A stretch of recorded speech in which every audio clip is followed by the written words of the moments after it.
আজ বাংলাদেশ সহ বিশ্বে বহু মানুষ এই কাজ করছে। আমরা দেখতে পাচ্ছি যে ভারত আমাদের বাপ দাদাদের দেওয়া মুসলিম ওয়াকফ করা যত সম্পদ, মাদ্রাসা, মসজিদ, খানকা, গোরস্থান, ঈদগাহ এগুলোর জন্য দিয়েছিল।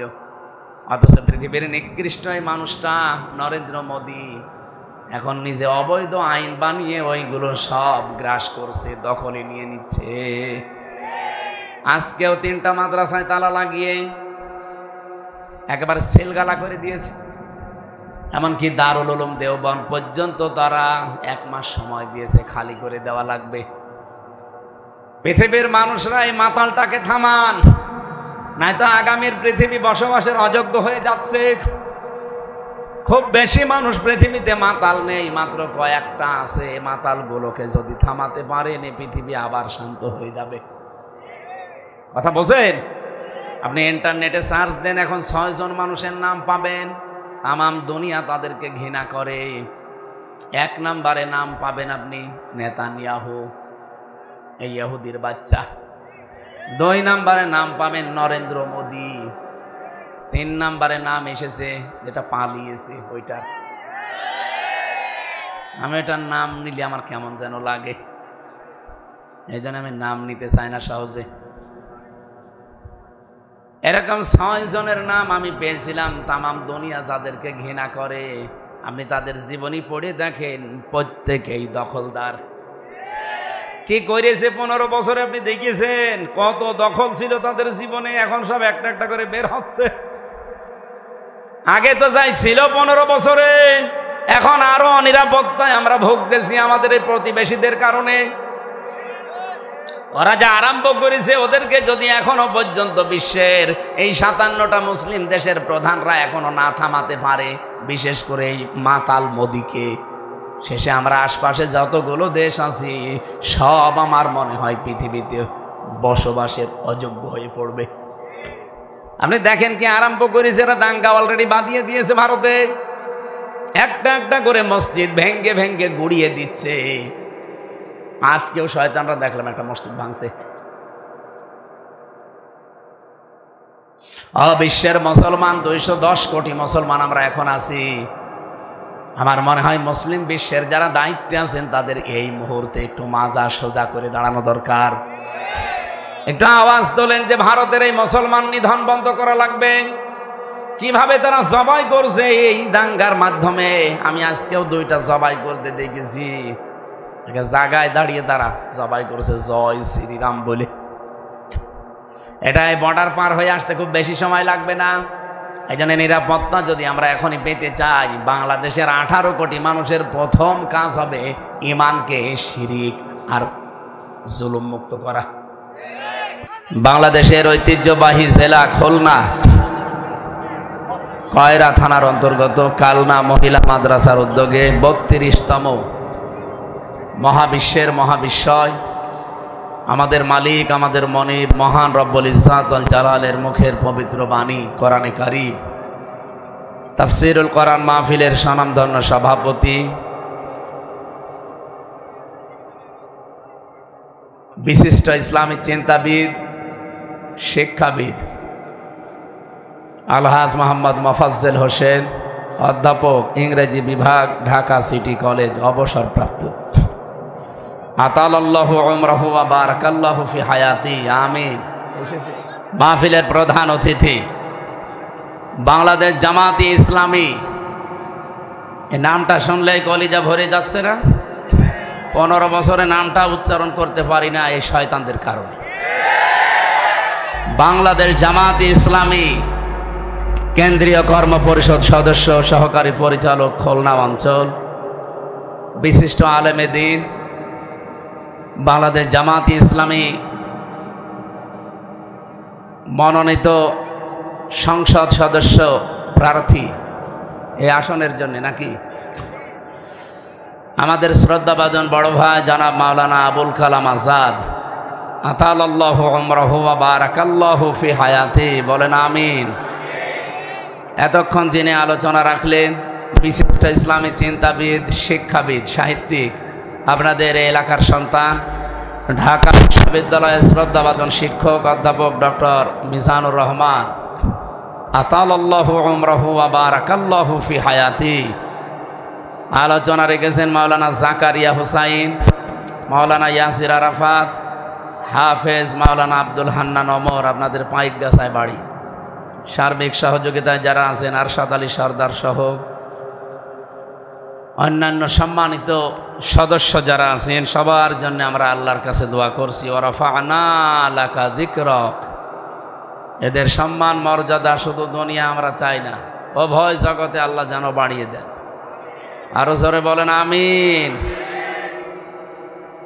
মঞ্চে বসা ওলামা ইকরাম, সামনে বসা মুসলমান ভাইরা, পর্দার আড়ালের সম্মানিতা মা এবং বোনেরা, দল মত জাতি বর্ণ ধর্ম নির্বিশেষে আজকের অনুষ্ঠান। এটা কি শুধু মুসলমানদের জন্য না, অন্যান্য জাতির লোকেরা যদি এলাকায় বাস করে থাকেন আপনাদেরকে ওয়েলকাম জানাচ্ছি।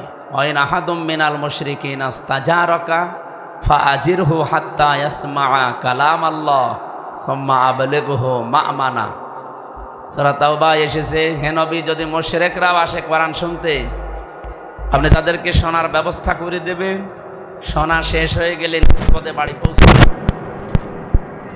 এই জন্য কোরআন শুধু অন্যান্য ধর্মের গ্রন্থের মতো শুধু তাদের ঠাকুররা, পুরোহিতরা, পণ্ডিতরা পড়বে না, এটা সবার জন্য।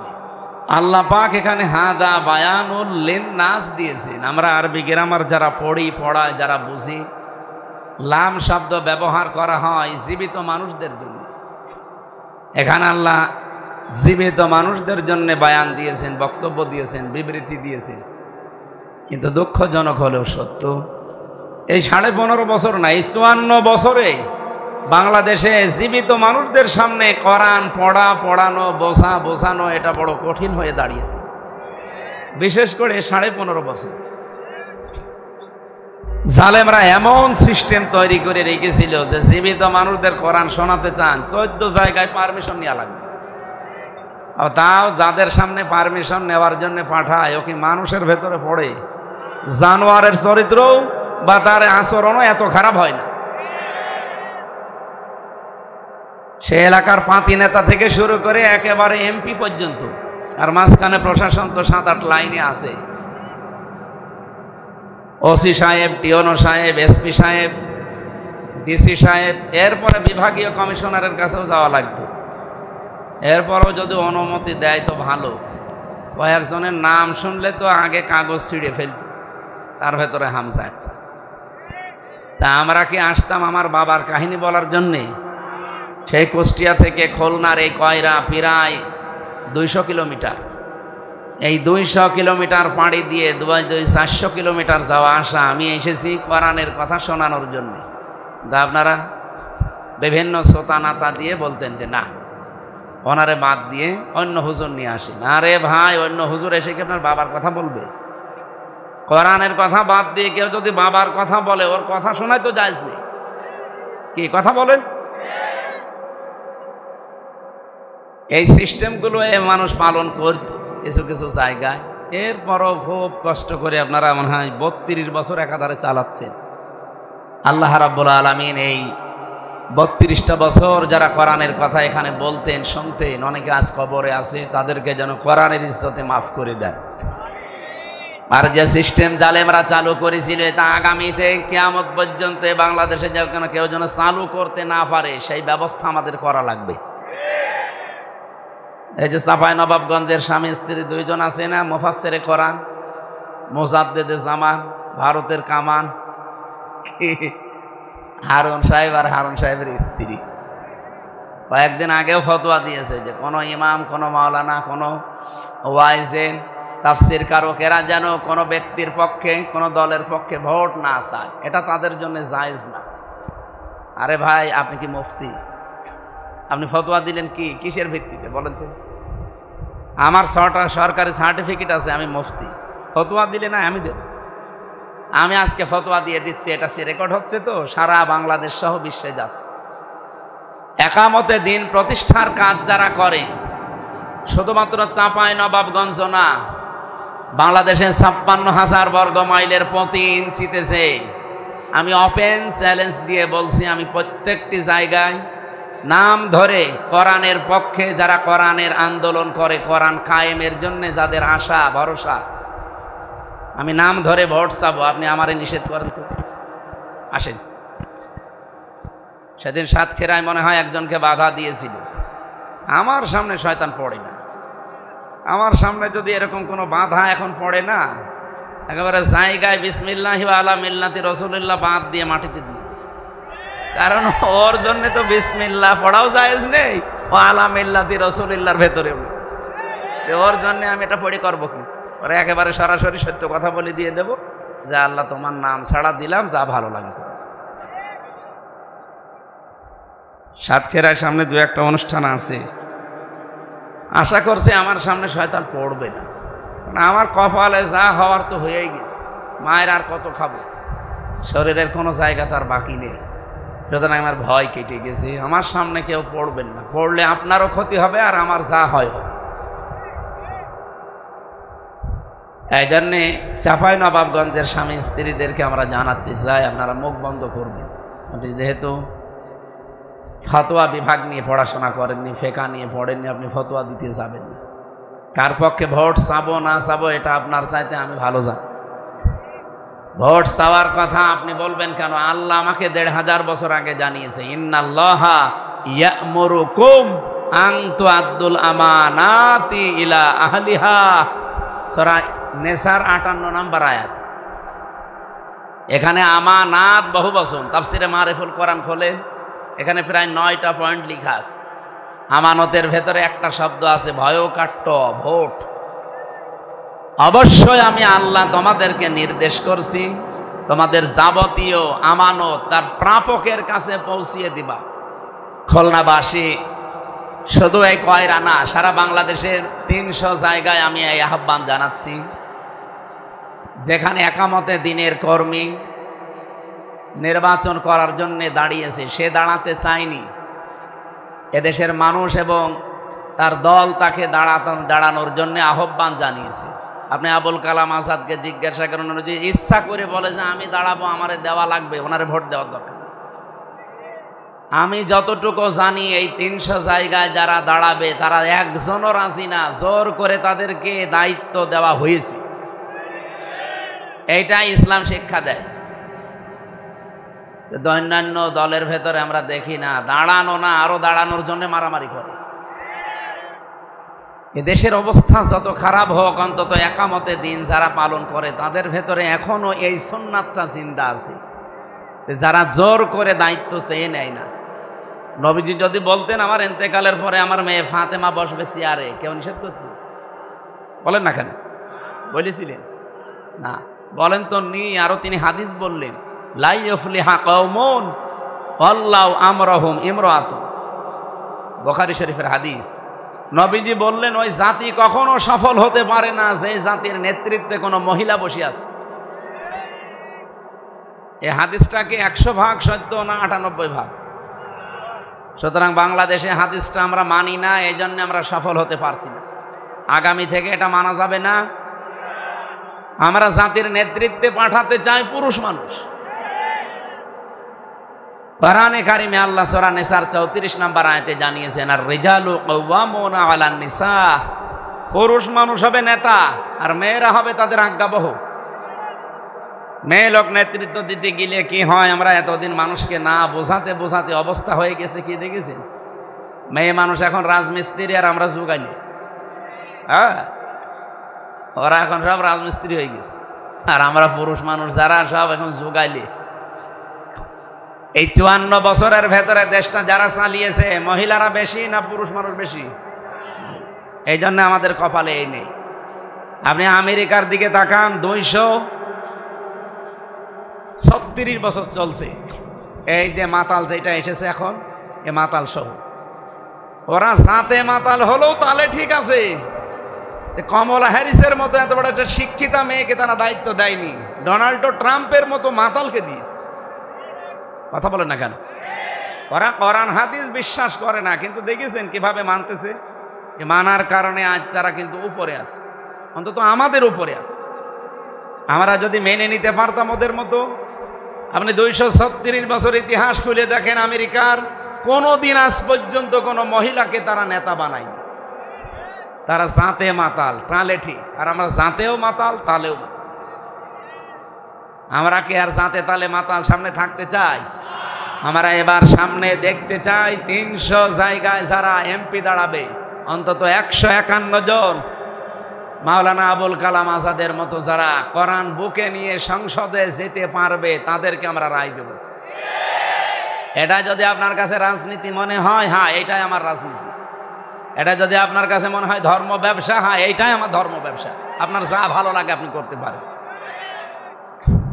একটা হাদিস পড়েছিলাম না, তিরমিজি শরীফ না মুসলিম শরীফের হাদিস। বিশ্বনবী জানিয়েছেন, মানে দাআ মা লাইসা লাহু ফালাইসা মিন্না ওয়ালিয়াতাবাওয়া মাকআদাহু মিনান নার। যে জিনিসের মালিক তুমি না, ওইটা যদি নিজে দায়িত্বে নিয়ে নাও, জোর করে নিজে দাবি করো, আমি নবী বলছি 2টা শাস্তি তোমার জন্যে। 1 নম্বরে ফালাইসা মিন্না, ওই দিন থেকে তুমি আমার দল থেকে বের হয়ে গেলে, তুমি আর উম্মত না। সাতক্ষীরা খুলনাবাসী, নবীর উম্মত যদি আপনি না হতে পারেন, অবশ্যই নবীর উম্মতের বাইরে যারা আছে তাদের ভেতরে আপনি আছেন। হয় আপনি ইহুদি, নাই খ্রিস্টান, নাই মুশরিক, নাই বৌদ্ধ, কথা বলেন না কেন? আপনি নবীর উম্মতের ভেতরে নেই, তাহলে অন্য কিছু তো হবেন। এই যেখানে মাঝখানে ফা শব্দটা আছে, আগের বর্ণিত কথা যদি কেউ মেনে নিতে না পারে, পরেরটা তার উপরে 100 ভাগ কার্যকর হবে।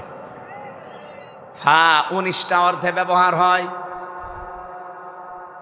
মাল্লাম ইয়ারহাম সগীরানা ওয়ালাম ইউওয়াক্কির কাবীরানা, এই যে ফালাইসা মিন্না, ফা দিলেন কেন? ফা না দিলেও তো বাংলা অর্থ হয়ে যায়। তা আগে বর্ণিত যে 2টা কথা নবী যে জানিয়েছেন, ওই 2টা যদি আপনি মানতে না পারেন, গ্যারান্টি দিয়ে বলছে আপনি নবীর উম্মত না। যেহেতু এই হাদিসের মাঝখানে আল্লাহর নবী ফা দিয়েছেন, যে জিনিস আপনার না, ওইটা যদি আপনি নিজের দাবি করেন, যেভাবেই হোক দখল করে রাখেন, ওই দিন থেকে আপনি নবীর উম্মত আর নেই। এবার বাংলাদেশের সাথে হাদিসটা মিলান। আমি হাদিসটা পড়ার পরে দেখেছি এই দেশে অনেকের জীবনে এটা মিলে যাচ্ছে। বিশেষ করে আগস্টের 5 তারিখের পর থেকে খাপের খাপ মমতাজের বাপ। যে জিনিস আপনার না, আপনি কিন্তু জোর করে নিজের দখলে নিয়ে নিয়েছেন। এরকম চরিত্র খুলনায় কারো ছিল না? এখনো করছে অনেকে। ও ভাই, আপনি নামাজ পড়তে পারেন, রোজা রাখতে পারেন, হজ করতে পারেন, যাকাতও দিতে পারেন, আপনি কিন্তু আর নবীর উম্মত নেই। সুতরাং এই মুহূর্তে যার কানে আওয়াজ যাচ্ছে, যেখান থেকে যেটা নিয়েছেন ওইটা ফেরত দিয়ে দেন তার কাছে। হ্যাঁ, যদি জামাত ইসলামের লোক, শিবিরের লোক, চরমনার লোক, আটরশির লোক, যে দলের লোক হোক, আমি যেহেতু এখন কোরআনের কথা বলছি, সবার জন্য আমি আলেম। কোরআন জানুন সবার জন্যে, আলেমও সবার জন্যে। আমি এরকম দরদ নিয়েই বলছি যে এ কাজ করেছেন আপনি, যেহেতু নবীর উম্মত আর নেই, আপনি ফিরে আসতে না পারলে আপনার জন্য জানাজা, কবর কি হবে? আপনি তো নবীর উম্মতই নেই। এই জন্য যার জিনিস যেভাবেই নিয়েছেন, চাঁদাবাজি করে হোক, ছিনতাই করে হোক, ডাকাতি করে হোক, ধোকাবাজি করে হোক, প্রতারণা করে হোক, যেভাবেই নিয়েছেন ওটা ফেরত দিয়ে দেন। হাদিসের টিকা একটা কথা আছে, মুহাদ্দিস যারা তারা ব্যাখ্যা করতে গিয়ে লিখেছেন, মুসলিম শরীফের ভেতরে পাবেন এটা। তারা বলেছে, যদি কোনো জিনিস আপনার ছিল কিন্তু হাত ছাড়া হয়ে গেছে, হারিয়ে গেছে, ওটা যদি আপনি আবার ফেরত পান, তাহলে আপনি এই হাদিসের শাস্তির আওতা মুক্ত থাকবেন। শাস্তি কি? যে নবীর উম্মত থাকা যায় না অন্যের জিনিস নিজের দখলে রাখলে। কিন্তু কোন জিনিস আমারই ছিল, আমি আবার ফেরত পেয়েছি। যেমন ইসলামী ব্যাংক, এটা যাদের ছিল তারা ফেরত পেয়েছে, নাকি ছিনতাই করে নিয়েছে? যাদেরটা ছিল তারা ফেরত পেয়েছে। অনেকে কিন্তু ফতোয়া অলরেডি দিয়েছেন যে ইসলামী ব্যাংকও ছিনতাই হয়ে গেছে। আপনি কথা বলতে পারলেন? ইসলামী ব্যাংকে আপনার বাবার নাকি? বলেন, আপনার বাপ বানিয়েছে ইসলামী ব্যাংক, যারা বানিয়েছে তারা আবার ফেরত পেয়েছে, এতদিন হাত ছাড়া হয়ে গিয়েছিল। কথা বলছেন না কেন? আপনি বলেন এ কথা ভুল। যাদেরটা তারা ফেরত পেয়েছে তারা এই হাদিসের শাস্তির আওতা মুক্ত থাকবে। সুতরাং ফতোয়া আন্দাজে দেবেন না। হ্যাঁ, ওনারা যদি জোর করে জবরদস্তি করে দখল করে অন্যেরটা নিয়ে নিত তাহলে আপনি ফতোয়া দিতে পারতেন। যেহেতু তাদেরটা হাতছাড়া করে ফেলেছিল, ডাকাতি হয়ে গিয়েছিল, এখন তারা আবার ফেরত পেয়েছে, নিজের জিনিস নিজে ফেরত নিয়েছে, অসুবিধা কি? কিন্তু আপনি যা করলেন আগস্টের 5 তারিখের পর থেকে ঘাট দখল, মাঠ দখল, স্ট্যান্ড দখল, ঘের দখল, এটাকে আপনার নিজেরটা। আপনি তো সবগুলো বাবা শাহজালাল, কুত্তা বিড়াল সব হালাল করে নিয়েছেন। সুতরাং এইটা যারা করেছেন ফেরত দেওয়া লাগবে। শুধু আমি এই সাতক্ষীরা কলারোয়া বা কি কয়রার জন্য বলছি না, খুলনার জন্য না, এটা রেকর্ড সারা বাংলাদেশ যাচ্ছে। সবাইকে বলছি যারটা যেইটা নিয়েছেন যেভাবে ফেরত দেওয়া লাগবে, নাই তো এই অবস্থায় আপনি মরে গেলে আপনি কোন দল করেন আমার দেখার দরকার নেই, আপনি নবীর উম্মত নেই। 2 নাম্বার শাস্তিটা আরো কঠিন,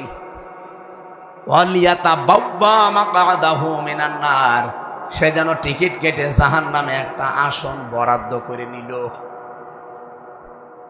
আজ বাংলাদেশ সহ বিশ্বে বহু মানুষ এই কাজ করছে, আমরা দেখতে পাচ্ছি। যে ভারত, আমাদের বাপ দাদাদের দেওয়া মুসলিম ওয়াকফ করা যত সম্পদ, মাদ্রাসা, মসজিদ, খানকা, গোরস্থান, ঈদগাহ, এগুলোর জন্য দিয়েছিল। অথচ পৃথিবীর নিকৃষ্ট এই মানুষটা নরেন্দ্র মোদী এখন নিজে অবৈধ আইন বানিয়ে ওইগুলো সব গ্রাস করছে, দখলে নিয়ে নিচ্ছে। আজকেও 3টা মাদ্রাসায় তালা লাগিয়ে একেবারে সেলগালা করে দিয়েছে। এমনকি দারুল উলুম দেওবন্দ পর্যন্ত তারা 1 মাস সময় দিয়েছে, খালি করে দেওয়া লাগবে। পৃথিবীর মানুষরা এই মাতালটাকে থামান, নয়তো আগামীর পৃথিবী বসবাসের অযোগ্য হয়ে যাচ্ছে। খুব বেশি মানুষ পৃথিবীতে মাতাল নেই, মাত্র কয়েকটা আছে। মাতালগুলোকে যদি থামাতে পারেন এই পৃথিবী আবার শান্ত হয়ে যাবে। কথা বোঝেন? আপনি ইন্টারনেটে সার্চ দেন, এখন 6 জন মানুষের নাম পাবেন, তামাম দুনিয়া তাদেরকে ঘৃণা করে। 1 নম্বরে নাম পাবেন আপনি নেতানিয়াহু, এই ইহুদির বাচ্চা। 2 নম্বরে নাম পাবেন নরেন্দ্র মোদী।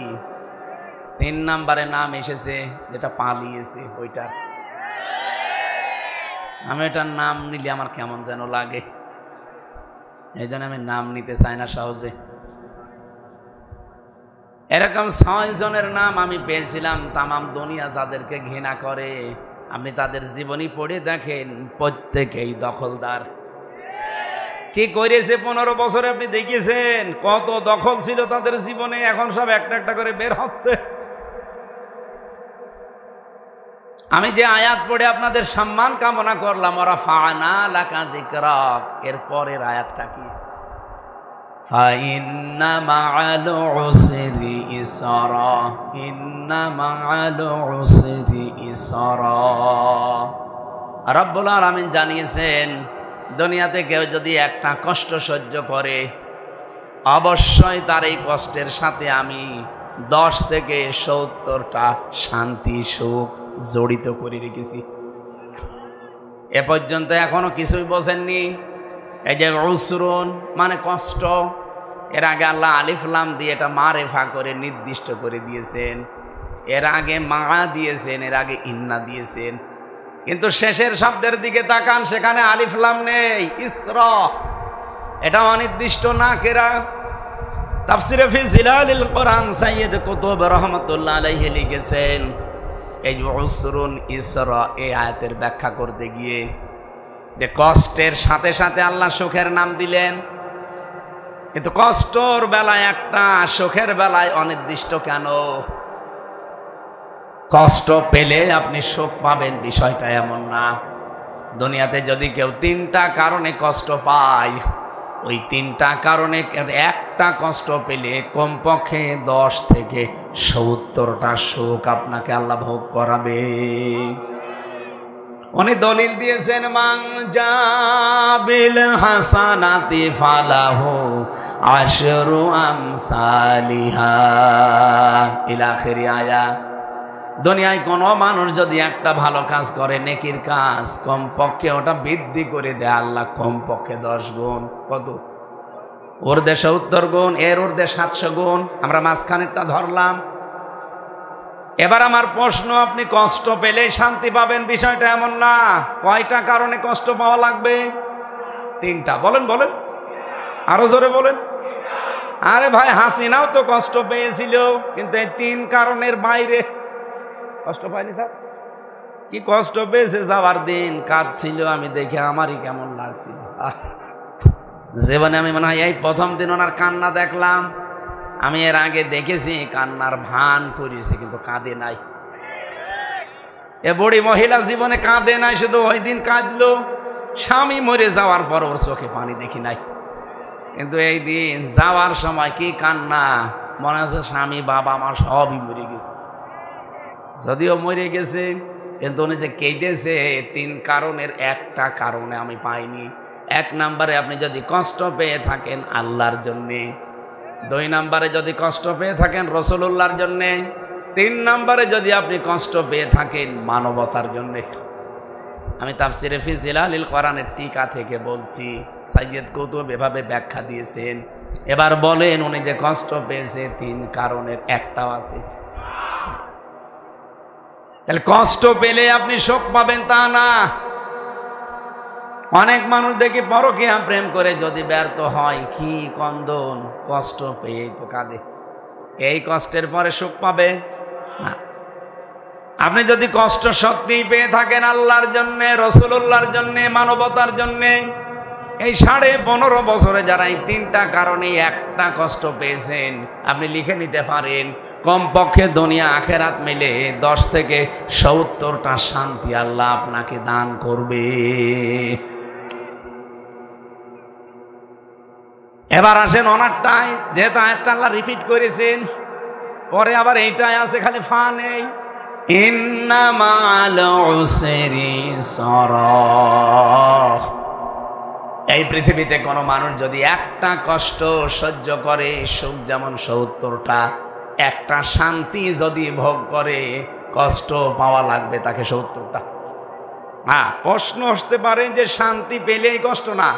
আমার ভাইরা, আপনার সুখ যদি হয় অবৈধ সুখ, তাহলে সুখের পরে আপনি কষ্ট মাস্ট বি পাবেন। সুখ যদি বৈধভাবে ভোগ করেন, আপনার জন্য কষ্ট আল্লাহ অপেক্ষা করাবে না। আমি আবার বলছি, এই যে মাংজা বিল হাসানাতি ফালাহু আশরু আমসালিহার পরে আছে অমাংজা বিস সাইয়্যাতি ফালা ইউজজা ইল্লা মিসলাহা ওহুম লা ইউযলামুন। সূরা আনআম 160 নম্বর আয়াতে আছে, রব্বুল আলামিন একেবারে বিস্তারিত ব্যাখ্যা দিয়েছেন। ভালোটা করলে 10 গুণ, কিন্তু মন্দটা করলে আর 10 গুণ দেয়নি। আমি তাফসীর থেকে কোট করলাম, এটা ফি জিলালিল কোরআন। আবার বলছি, সুখটা যদি হয় আপনার অবৈধ সুখ, একটা অবৈধ সুখ যদি দুনিয়ায় কেউ ভোগ করে, কমপক্ষে তাকে দুনিয়া আখেরাত মিলে 70টা অশান্তি আল্লাহ দান করবে। বলেন তো, 15.5 বছরে যারাই ছিল দায়িত্বে, এরা কি সুখ পায়নি? কথা বলেন না কেন? এই সুখটা কি বৈধ সুখ না অবৈধ? আপনি পাগলকে জিজ্ঞাসা করেন, সেও বলবে অবৈধ সুখ। কারণ পাগলও বলবে আমি ভোট দিতে পারিনি। পাগলে কি বলবে? আমি নিজেই তো বলবো, কারণ আমার এখন 33 বছর বয়স, 92 সালে আমার জন্ম। 18 বছর থেকে ভোট দেওয়া আরম্ভ করলে আমি 3 বার ভোট দিতে পারতাম, একবারও পারি নাই। তার মানে যারা ছিলে 15 বছর পুরাটা বৈধ না অবৈধ? আর আমার ভোট নিয়ে তো আপনি বৈধ হবেন? আমি তো দিতেই পারিনি। একবার নয়, জেলে ছিলাম, মাফ করে দিলাম, বাকি 2 বার। একবারও যখন পারি নাই, আপনারা 3 বারই অবৈধ ছিলেন। কথা বলেন না কেন? এই অবৈধ ছিলেন, আপনি কি সুখ পাননি? কত সুখ পেয়েছেন আপনি নিজে এবার বলেন। আমার 3টা বছর ফাঁসির কন্ডেম সেলের ভেতরে, এমনকি প্রথম 10 দিন আপনি আয়না ঘরও আমাকে রেখেছেন, কবর সেলের ভেতরে রেখে দিয়েছে। কবর সেল বোঝেন? ফাঁসির জেলের ভেতরে আর একটা জেল আছে, তার নাম সেল। ওর ভেতরে আর একটা সেল আছে, তার নাম কন্ডেম সেল। এর ভেতরে আর একটা সেল আছে, ওইটার নাম কবর সেল। আমার আর মাওলানা মামুনুল হককে এভাবে আলাদা জায়গায় দিত, বলতো এই দুইটারে সিসি ক্যামেরা দিয়ে রাখো, এদের সাথে কেউ যেন কথা না বলে। 3 বছর আমি বাইরে কি অবস্থা, কে বেঁচে আছে মরে গেছে কিচ্ছু জানি না, একটা আলাদা জগতে ছিলাম।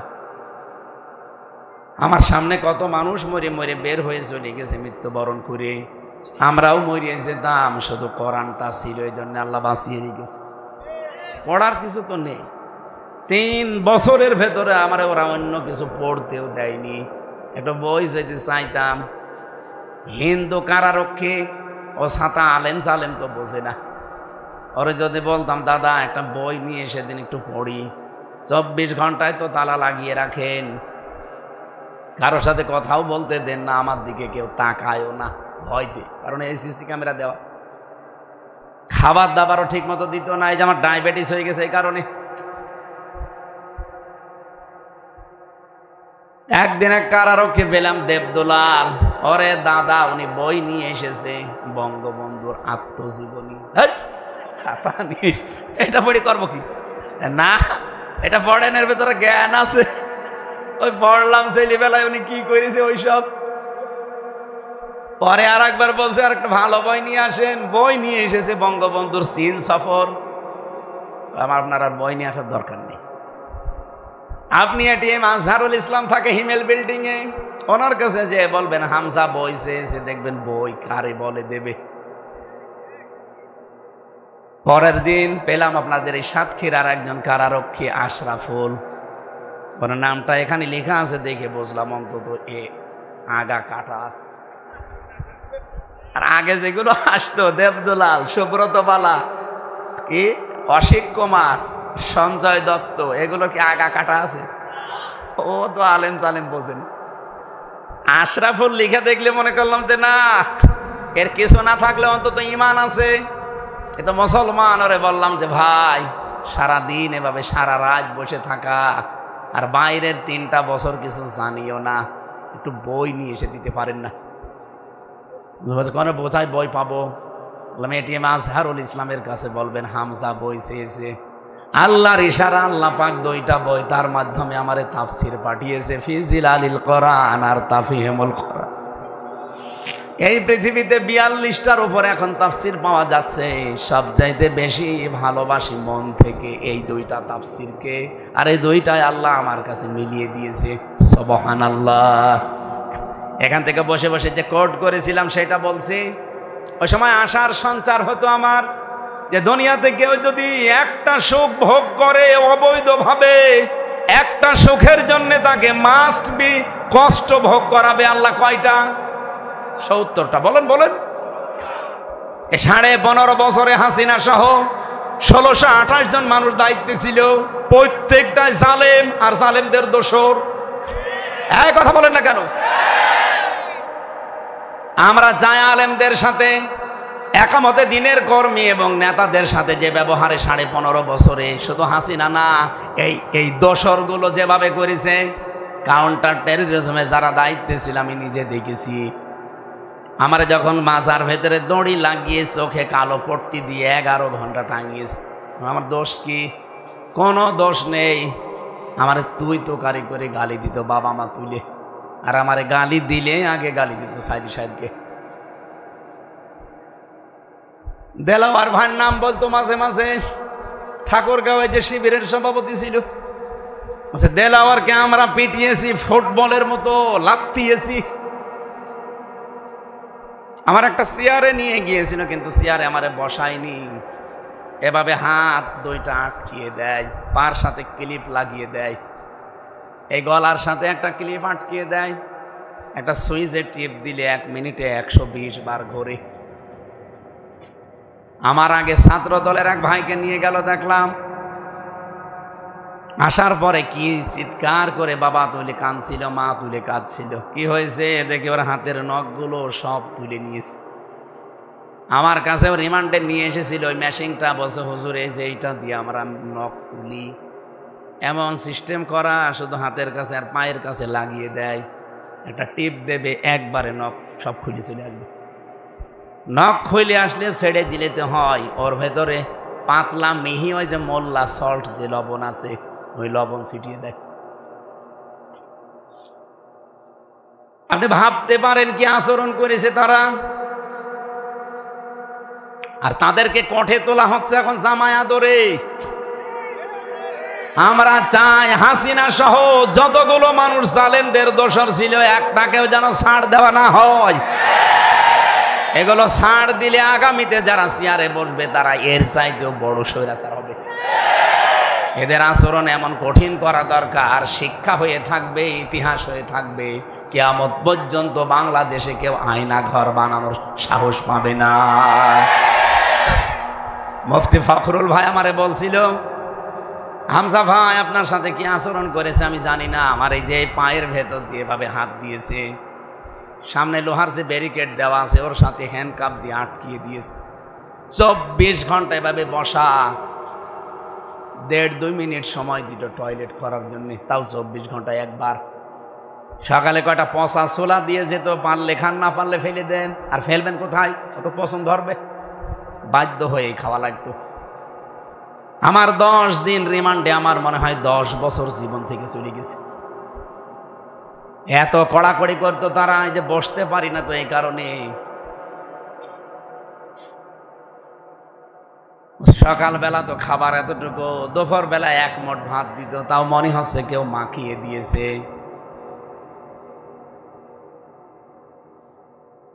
মাঝে মাঝে আমার ওই ফাঁসির কন্ডেম সেলের ভেতরে ভাইকে দিয়েছে, তো এমনিতেই ছোট ঘর, 3.5 হাত, আর এদিকে খুব বেশি হলো 2.5 হাত, আবার মাঝখানে একটা টয়লেট দেওয়া পাশে, এর ভেতরেই খাওয়া, এর ভেতরেই গোসল, এর ভেতরেই থাকা। আবার পায়খানা দেওয়া, টয়লেট দেওয়া আছে, কিন্তু উপরে কোনো নেই, দেওয়াল দেওয়া নেই, হাফ দেওয়াল দেওয়া, দাঁড়ালে দেখতে পাবেন, বসলে দেখা যায় না, এইরকম পজিশন। হাত পা ছেড়ে দিয়ে একেবারে শাটপাট হয়ে দেখেছি পড়ে আছে। আরে ভাই আপনি যদি এভাবে থাকেন তা আমি বসবো কোথায়, এতটুকু ঘরের ভেতরে আমরা 2 জন। আমারে বলছে, হামজা মানুষ যে শুয়ে থাকে এটা যে কত বড় নিয়ামত আমি টের পেয়েছি। 3টা বছর আমারে ওরা এইভাবে বসিয়ে রেখেছিল,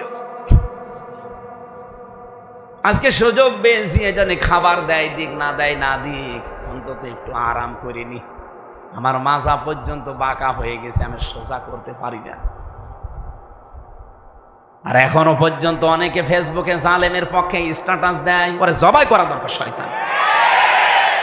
বলে কি করেছে বাবু যে ওনার পালিয়ে যাওয়া লাগলো, কি করেছে, তোমার সাথে তো করে নাই। ব্যারিস্টার আরমানের মতো তোমারে যদি 10 বছর আয়না ঘরে রেখে দিত, তুমি টের পেতে যে কি করিস। এভাবে যারা সুখ নিয়েছেন, অবৈধ সুখগুলো, একটা সুখের কারণে, সুখ যেহেতু অবৈধ ছিল, বৈধ না, 70টা অশান্তি, কষ্ট, দুঃখ, এগুলো সব আপনার জীবনে আল্লাহ দেবে। তারপরে তো আপনি চট করে ঢুকে পড়বেন না, উনি এখনই চট করে ঢুকতে চায়। আমি হিসাব করে দেখেছি, এই 15.5 বছরে যদি 50টা সুখ পাই, কয়টা না 50টা পাইনি, পেয়েছি, এক দিনই 50টা পেয়েছে।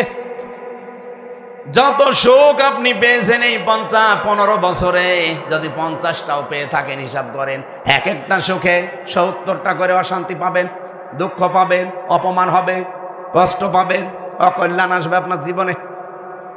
আমার মনে হয় হিসাব করলে 3500 হয়। কি এই 3500 কষ্ট, দুঃখ, অপমান, যন্ত্রণা আপনি ভোগ করবেন দুনিয়া আখেরাত মিলে। এরপরে আপনার কপালে যদি শান্তি থাকে, আপনি হিসাব করে বলেন তো আপনি পাবেন কিনা।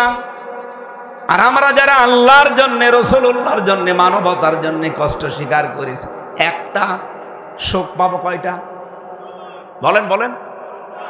আর আমার বিশ্বাস বাংলাদেশের 92% আমরা যারা মুসলিম, আমরা পরিপূর্ণভাবে সুখী হব, খুশি হব ওই দিন যেদিন বাংলাদেশের 56,000 বর্গ মাইল এই কালাম দিয়ে চলবে। এটা চান কারা কারা দেখি, লিল্লাহে তাকবীর।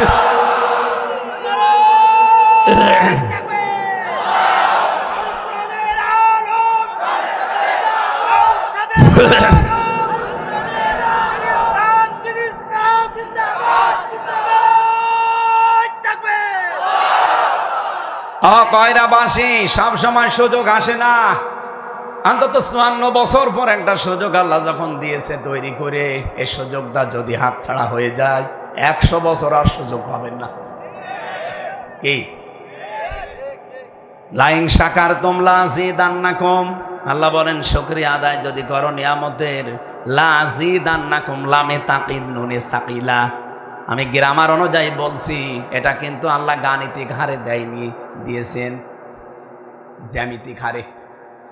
আপনি যদি 2 করেন 4 পাবেন, 4 করলে 8 পাবেন, 8 করলে 16 পাবেন, 16 করলে 32 পাবেন। আমি হিসাব করে দেখেছি এটা বিশাল নিয়ামত। এই নিয়ামতের শুকরিয়া আদায় যদি আমরা না করি, এতদিন করেছিলাম না, ওরা একবারে কাটিয়েছে জালেমরা 16 বছর। কথা বলেন না কেন? এবার যদি না করতে পারেন শুকরিয়া আদায়, আল্লাহর কসম আপনি 32 বছর পিছিয়ে যাবেন কমপক্ষে, এই আয়াত অনুযায়ী। এজন্য আহ্বান জানাচ্ছি, 300 এমপি সামনে আসবে। আপনি রাজনীতির গন্ধ খুঁজবেন না। আমি বলেছি না, রাজনীতি যদি মনে হয় হ্যাঁ এটা আমার রাজনীতি, 300 এমপি সামনে আসবে। আমরা চাই আবুল কালাম আজাদের মতো 151 জন এবার আমরা সংসদে পাঠাতে চাই, কোরআন বুকে নিয়ে। আর এমনও মানুষ দাঁড়াবে এলাকায়, কোরআন বুকে নিয়ে না, হাতে নেওয়ার যোগ্যতাও তাদের নেই। এই কথা বলেন। সুতরাং এটা যারা বুকে নিয়ে যেতে পারবে, এরকম মানুষকে আপনি একটা ভোট দেবেন মাত্র, যেটা আমানাতি বহু বছর, একটা ভোট দেবেন। উনি সংসদের প্রথম অধিবেশনে যে মাননীয় স্পিকার আমরা নামাজের বিল চাই, কথা বলতে বাধ্য। কারণ এই নির্দেশই কোরআন ওনারে দিয়েছে, আল্লাযীনা ইম্মাক্কান্নাহুম ফিল আরদি আকামুস সালাহ। নাকি এই নির্দেশ নেই? হ্যাঁ, এই 4টা তো আলোচনা অলরেডি করে দিয়েছে। উনি সংসদে যাওয়ার প্রথম অধিবেশনে এই বিল আনবেই, আর আমরা যারা 151 জনকে পাঠাবো এইটাই বলবে, কারণ এইটাই কোরআনের নির্দেশ। সূরা হজের 40-41 নম্বর আয়াত। মাননীয় স্পিকার যদি বলে ঠিক আছে হাত তোলেন, ওনারা যদি 151 জন হাত তুলতে পারে, ওই দিন বিলটা কায়েম হয়ে যাবে। পরের দিন এই দেশের 18 কোটি মানুষ নামাজ পড়তে বাধ্য। আপনি ভোট দিয়েছিলেন আজাদ ভাইকে, একটা 18 কোটি মানুষ নামাজ পড়লে প্রতিদিন যে সওয়াব হয়, ওই সওয়াব প্রতিদিন আপনি পেতে থাকবেন। এ ফতোয়া যদি ভুল হয়, সূরা নিসা 5 নম্বর পারা 10 নম্বর পৃষ্ঠার 12 নম্বর লাইনের 85 নম্বর আয়াত পড়ে দেখেন তাফসীর সহ। মাইয়াশফা শাফাআতান হাসানাতান ইয়াকুল্লাহু নাসীবুম মিনহা ওয়া মাইয়াশফা শাফাআতান সাজ্জিয়াতান ইয়াকুল্লাহু কিফলুম মিনহা ওয়া কানা আল্লাহু আলা কুল্লি শাইইন মুকিতা। বলেন আল্লাহু আকবার। কোন মানুষ যদি একটা ভালো কাজ করে, কেউ যদি সুপারিশ করে, ভোট দেয়, রায় দেয়, সমর্থন জানায়, 33টা অর্থ আছে এই শব্দের। আপনি যদি শুধু রায় দেন, সমর্থন জানান, সাপোর্ট করেন, পেছনে থাকেন, একটু নাড়াচাড়া দেন, ওই লোকটা ভালো কাজ করে যে সওয়াব পাবে, যেহেতু উনি বিল আনবে, এই বিল এনে যা পাবে আপনি শুধু নাড়াচাড়া দিয়ে ভোট দিয়ে তাই পাবেন। আল্লামা দেলাওয়ার হোসাইন সাইদি রহমতুল্লাহ আলাইহি সংসদে যেইবার তিনি প্রথম যান, সেবারে গিয়ে দেখেছিলেন যে সংসদে একটা শিরিক চলছে। সবাই প্রবেশ করার সময় মাথা এভাবে ঝুঁকিয়ে যায়। মানুষের সামনে মানুষ মাথা ঝোঁকাতে পারে না, কারণে মাথা ঝুঁকবে কার সামনে? উনি ওই দিন বিল উত্থাপন করলেন যে না, এটা মুসলমানের দেশে চলতে পারে না, মাননীয় স্পিকার, এটা শিরিক, এটা আমরা পাল্টাতে চাই। ওই বিলটা যখন উত্থাপন করার পরে জয়যুক্ত হয়ে গেছে, ওই দিন থেকে আজ পর্যন্ত আর কেউ এই শিরিক সংসদে করে না। এটা শুধু পিরোজপুরের, জিয়ানগরের আর সদরের মানুষেরাই সওয়াব পাচ্ছে না, সারা বাংলাদেশের 18 কোটি মানুষ সওয়াব পাচ্ছে, কিয়ামত পর্যন্ত পেতে থাকবে। আবুল কালাম আজাদ সাহেবের আমি আত্মীয় না, আল্লাহর কসম, ওনার সাথে জীবনে আমার এই প্রথম দেখা। ওনার সাথে রক্তের সম্পর্ক নেই, আত্মীয়তার সম্পর্ক নেই, সম্পর্ক আছে শুধুমাত্র কোরআনের। উনি যদি কোরআন বাদ দিয়ে বাবার আইন, বাবার স্বামীর আইন আন্দোলন করতো, জীবনও ওনার পক্ষে আমি একটা কথা বলতাম না। আপনিও কোরআনের পক্ষে আজকে আসেন, আমি কালকে আপনার নাম ধরে ভোট চাবো। উনি যেহেতু কোরআনের আইন প্রতিষ্ঠা করার একজন কর্মী, এই জন্য আমি নিজেই ওনার কর্মী হয়ে গেছি। আমি জানি ওনাকে সুপারিশ করলে, উনি কাজ করলে যে সওয়াব পাবে, আমি শুধু সুপারিশ করে ভোট দিয়েই সেই সওয়াব পেয়ে যাব। এই বিশ্বাস কোরআনের ওপরে আমার আছে, আপনার নেই? হ্যাঁ, কথা বলেন না কেন? সুতরাং এই সুযোগটা কিন্তু সামনে কাজে লাগাতে হবে আমাদের। এরপরে যদি আপনি ফেল করেন তাহলে 32 বছর পিছিয়ে যাবেন, তারপরও আসবে কিনা আল্লাহ জানে। আল্লাহ আমাদেরকে যেন এই নিয়ামতের শুকরিয়া আদায় করার তৌফিক দেন, বলেন আমিন। আমি এই লাযিদান্নাকুমের ভেতরে 3টা জিনিস পেয়েছিলাম। কোন মানুষ যদি নিয়ামতের শুকরিয়া আদায় করতে চায়, তাকে 3টা শর্ত মানা লাগবে। 1 নম্বরে তারে মুখে স্বীকার করা লাগবে, হ্যাঁ এটা নিয়ামত। কি? আপনাকে যে আল্লাহ লাযিদান্নাকুম বাড়িয়ে দেবে, ওটা জ্যামিতিক হারে কি কি করতে বাড়াবে? 3টা শর্ত মানলে বাড়াবে। 1 নম্বরে এই মুখে স্বীকার করা লাগবে এটা নিয়ামত। নিয়ামতকে নিয়ামত মনে করা, এটা মুখে বলা যে হ্যাঁ এটা নিয়ামত। মদিনার লোকেরা বলেছিল যে মুহাম্মদুর রাসূলুল্লাহ আমাদের নিয়ামত, এই জন্য কিয়ামত পর্যন্ত আল্লাহ তাকে মদিনায় রেখেছেন। মক্কার লোকেরা স্বীকার করে নাই, এই জন্য জন্ম মক্কায়, কিন্তু রসুলকে আল্লাহ মক্কায় রেখেছেন। কথা বলেন না কেন? হজে যারা যায়, আপনি জিজ্ঞাসা করে দেখেন, যারা হাজি আছে, মদিনায় না গেলে আপনার হজ হবে না, এমন কোনো কথা কোরআন হাদিসে নেই। কারণ হজের যত কাজ সব মক্কায়, মদিনা যাওয়ারই লাগবে না, তা আপনার হজ হয়ে যাবে। পৃথিবীর লক্ষ লক্ষ মানুষেরা দেখি মক্কার কাজগুলো শেষ করতে দেরি, তাড়াতাড়ি করে মদিনার দিকে যায়। প্রাণের চাইতে প্রিয় একজন মানুষ ওখানে শুয়ে আছে, কেন আল্লাহ তাকে পাঠালেন যেখানে, সেখানে রাখলেন না? 650 কিলোমিটার দূরে রেখে দিয়েছেন। মদিনাতে যারা বলেছিল যে হ্যাঁ মোহাম্মদ নিয়ামত, আজ খুলনা বিভাগের ভেতরে এত বড় একটা মাদ্রাসা, খুলনার বুকে দারুল কোরআন সিদ্দিকিয়া কামিল মাদ্রাসা প্রতিষ্ঠা করে গেল শহীদ আল্লামা সাঈদী। কিন্তু শয়তানদের কারণে আল্লাহর এই নিয়ামতকে আমরা খুলনা বিভাগে রাখতে পারি নাই, ওনারে পিরোজপুরে রাখা হয়েছে, বরিশাল বিভাগে। এই কথা বলছেন কি হয়তো এখানে রাখলে আপনি চেনেন তারে? এই বাংলাদেশ থেকে মাত্র 2 জন কাবা শরীফের ভেতরে ঢুকে নামাজ পড়তে পেরেছে, তার 1 নম্বরে আল্লামা সাঈদী। আপনি কাবা শরীফের ভেতরে না কাছেও যেতে পারবেন কিনা আল্লাহ ভালো জানে। আমি 16 সালে গিয়েছিলাম, যে শুধু ওই পাথরের চুমা খাওয়ার আশা ছিল, ও কাছে যাওয়া দূরের কথা, 10 হাত দূর থেকে এমন ধাক্কা খায়, আরো 20 হাত পিছিয়ে যায়। চিন্তা করলাম যাওয়া লাগবে তো, কি করি? ম্যাডাম ছিল, ওরে বললাম যে এক জায়গায় বসে থাকো, দেখি আমি চেষ্টা করে পারি কিনা। তোমার দ্বারা হবে না। দেখি ওই যে আফ্রিকার ওই কালো কালো একেবারে সেই রকম মোটা চওড়া পুরুষ মানুষ, মহিলারা আসতেছে গুয়ারের মতো। চিন্তা করলাম আল্লাহ এদের ধরা লাগবে। একজনের হাত এভাবে চেপে ধরলাম, এক মহিলা এইরকম মোটা, এরকম লম্বা, ওরে দেখলে আমার মনে আছে 2-1 জন দূরে চলে যাবে, কারণ এইরকম মারে তো, এই জায়গায় লাগলে আপনার কাজ শেষ। ও আমার দিকে তাকিয়ে বলছে কি, ওর ভাষা তো আমি বুঝি না। আমি ইশারা দিয়ে বললাম যে ওই পাথরের কাছে যাব। আমারও ইশারা দিয়ে বলছে চেপে ধরেন ভালো করে। এমন ভাবে টাইট করে ধরলাম, ও যেভাবে যাচ্ছে ওর গুজো খেলে মানুষ চলেছে, দেখি ফাঁকা, যে আরামে একেবারে চুমা দিতে পারলাম।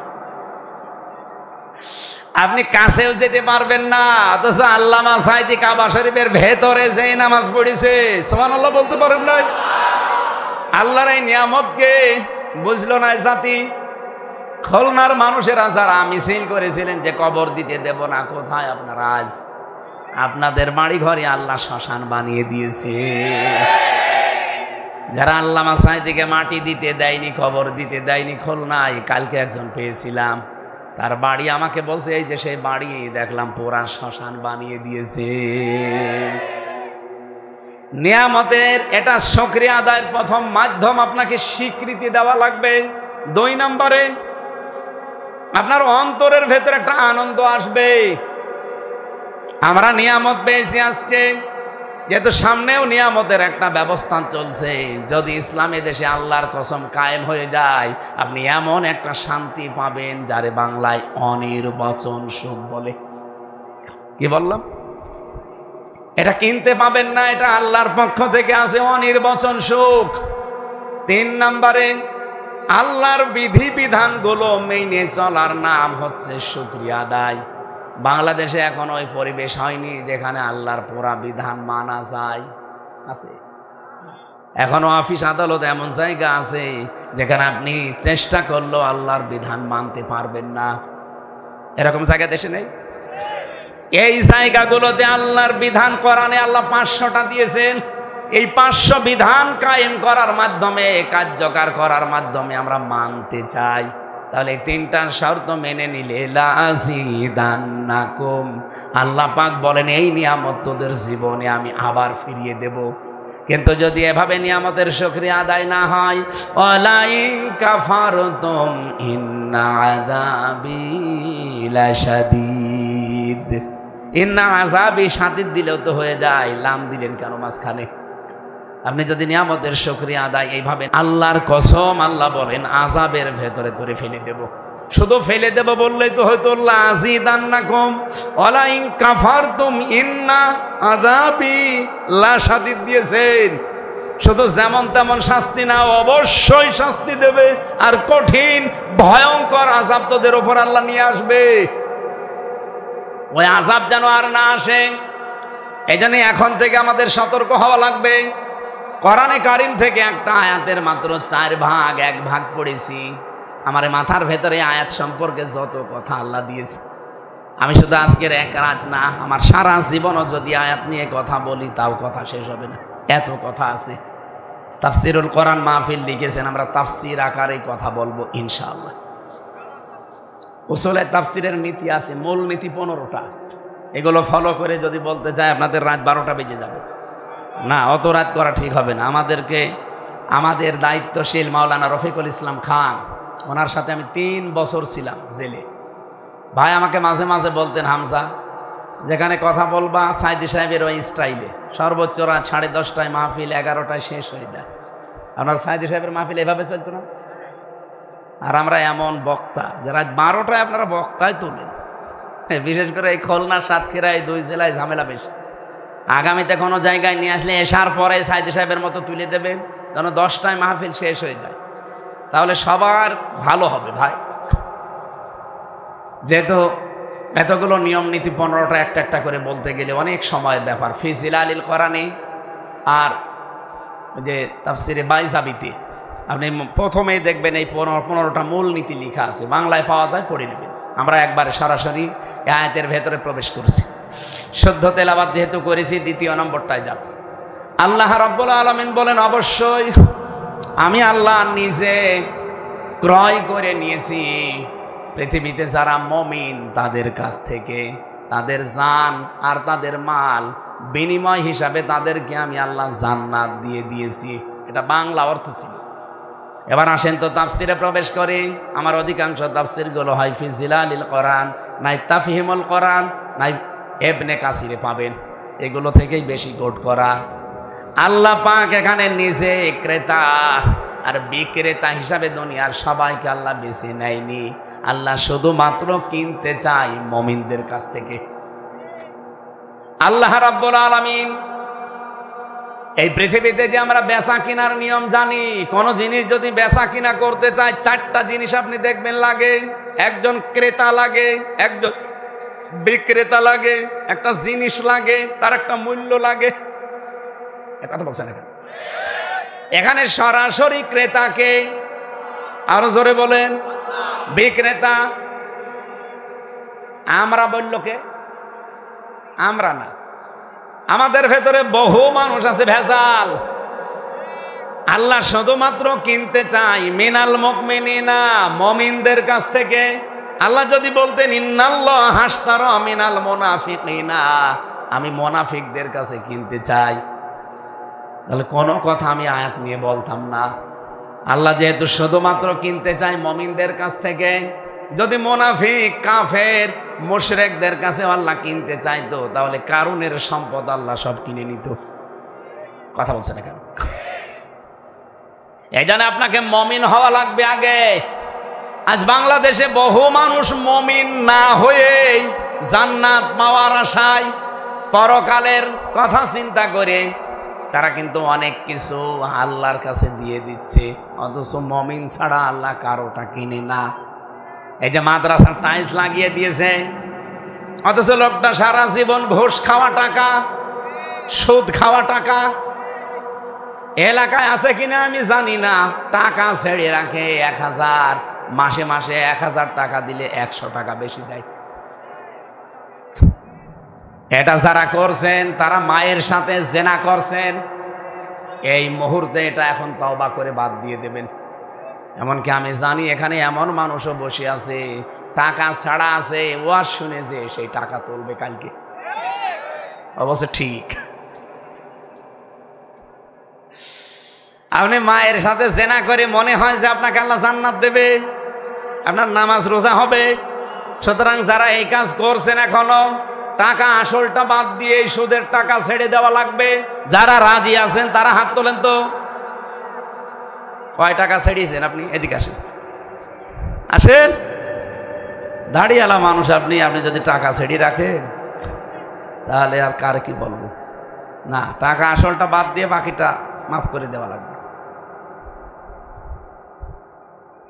আল্লাহ রাব্বুল আলামিন এই সুদের ব্যাপারে এত কড়া কথা বলেছেন।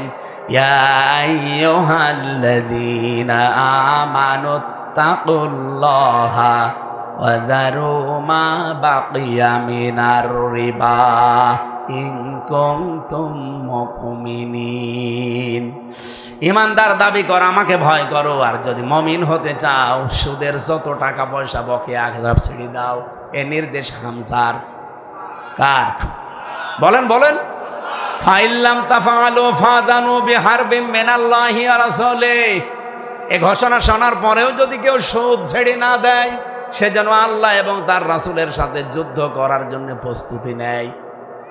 বলেন বাংলাদেশে ইসলাম কায়েম নেই, তারপরেও শুধু ইসলামী ব্যাংক বাদ দিয়ে বাকি যত ব্যাংক আছে সব ব্যাংকে কম বেশি সুদ আছে না নেই? প্রশ্ন আসতে ইসলামী ব্যাংকে হ্যাঁ আছে।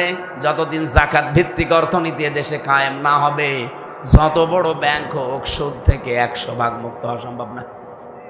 তারপরেও ইসলামের যে মূল নীতিগুলো অর্থনীতির এরা মেনে চলছে কম বেশি। আপনি দেখবেন এদের ইসলামী ব্যাংকে যে আপনি খোঁজ নেন, যারা থাকে ওখানে যারা জড়িত, মোশারাকা, মোদারাবা, মোরাবাহা, বায়ে সালাম, বায়ে ইস্তেসনা, বায়ে মুআজ্জাল, ওয়াহেদা, এরকম 28টা নিয়ম পেয়েছে। আপনি যে জিজ্ঞাসা করে দেখেন এই নিয়ম নীতিতে ইসলামী ব্যাংক চলছে। বাংলাদেশে তো আরো ব্যাংক আছে, সোনালী, রূপালী, অগ্রণী, চৈতালি ব্যাংক, ওটাও কয়েকদিন পর হয়ে যাবে। তো এই সমস্ত ব্যাংকগুলো যদি এই নিয়ম নীতি মেনে চলতো, আর যাকাত ভিত্তিক অর্থনীতি যদি রাষ্ট্রীয়ভাবে এনাদের মাধ্যমে আমরা কায়েম করতে সামনে পারতাম, পুরা বাংলাদেশটা অর্থনীতিতে একটা জান্নাত, মিনি জান্নাত বানিয়ে ফেলতাম। দেখুন সুদের এই অর্থনীতি থাকার কারণে ধনী যারা আছে তারা আরো ধনী হয়ে যাচ্ছে, আর গরিব যারা আরো ফকির হচ্ছে। কথা বলেন না কেন? মায়ের সাথে জেনা করে আপনার কি বিবেকে কি বলে? বলেন, একটা ঘৃণিত জিনিস না? যত খারাপ ছেলে হোক, ও মায়ের সাথে জেনা করা এটা রাজি হবে? বলেন। দেদারসে করছি এগুলো।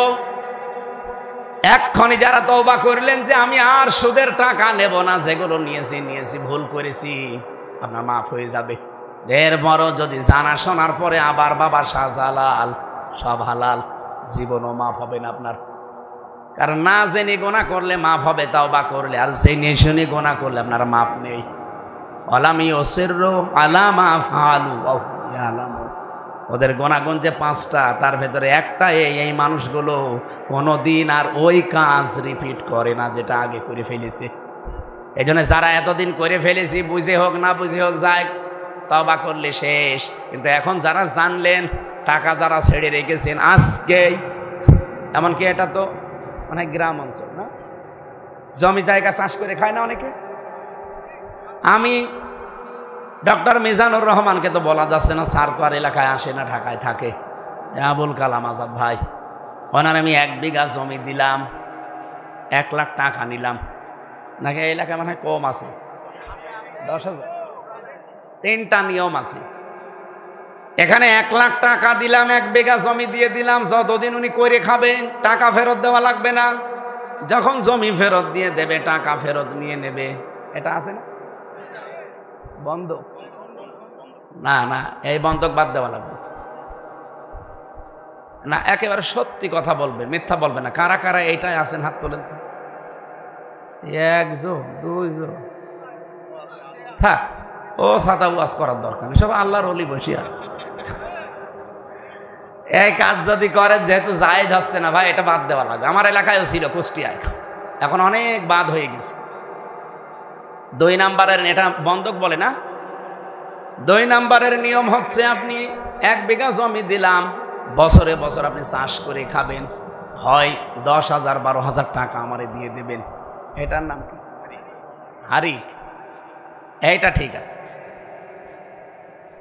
এটা করেন। এটা আছে কম, আমি জানি লস হয় তো এই জন্য করতে চাই না। আর একটা আছে, ওই যে আমি 1 বিঘা জমি দিলাম, আপনি চাষ করে খাবেন, আমারে বছরে 10,000 20,000 টাকা দিয়ে দিলেন, ওই টাকা আর ফেরত দেওয়া লাগবে না, ওই খেয়ে দে শোধ। এটা বাংলায় খাই খালাসি বলে, এলাকায় কি বলে আমি জানি না। এইটা জায়েজ আছে। প্রথম যেটা বলেছি ওটা যদি জায়েজ করতে চান, ওটা 3টা পদ্ধতি আছে। এদিকে তাকান। আমি 1 লাখ টাকা দিয়েছিলাম, 1 বিঘা জমি নিয়েছি, যতদিন আমি চাষ করে খাবো, সরকারকে আমি যদি 5 বছর চাষ করে খাই, সরকারকে প্রতি বছরে বছর একটা ট্যাক্স দেওয়া লাগে। এটা কি বলে? এটাকে খাজনা, দাখিলা যায় বলে। এটা আমার মনে হয় 1 বিঘা জমিতে 65 থেকে 70 টাকা। কুষ্টিয়ায় তো তাই, এলাকায় বেশি কিনা জানি না, হ্যাঁ সব জায়গায় একই। এই 70 টাকা কয় প্রতি বছরে বছরে, যতদিন আমি 5 বছর 10 বছর চাষ করে খাচ্ছি, এটা আমারে দেওয়া লাগবে।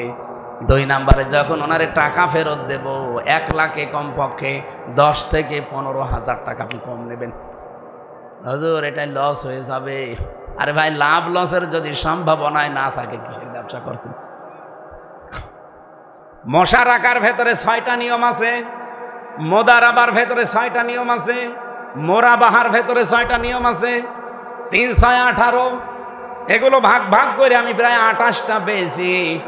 আমরা চাই আগামীর বাংলাদেশ শুধু ইসলামী ব্যাংক চলবে না, মশা রাখা, মোদারাবা, মোরাবাহা, বায়ে সালাম, বায়ে ইস্তিসনা, বায়ে মুআজ্জাল ওয়াহিদা দিয়ে এদেশের সোনালী রূপালী অগ্রণী সব ব্যাংক চলবে। কথা বলেন না কেন? পুরা দেশটা দেখবেন একটা জান্নাতের পরিবেশ আল্লাহ কায়েম করে দিয়েছে। এত বড় কঠিন সিদ্ধান্ত আমার আল্লাহ নিয়েছেন সুদের ব্যাপারে। বলেন যারা ছাড়তে চায় না তাদের বলেন, ফাইল্লাম তাফআলু ফাআযানু বিহারবিন মিনাল্লাহি ওয়া রাসূলি। ওরা যেন আমি আল্লাহ এবং রসুলের সাথে যুদ্ধ করার জন্য প্রস্তুত হয়ে যায়। পারা যাবে না? পারা যাবে।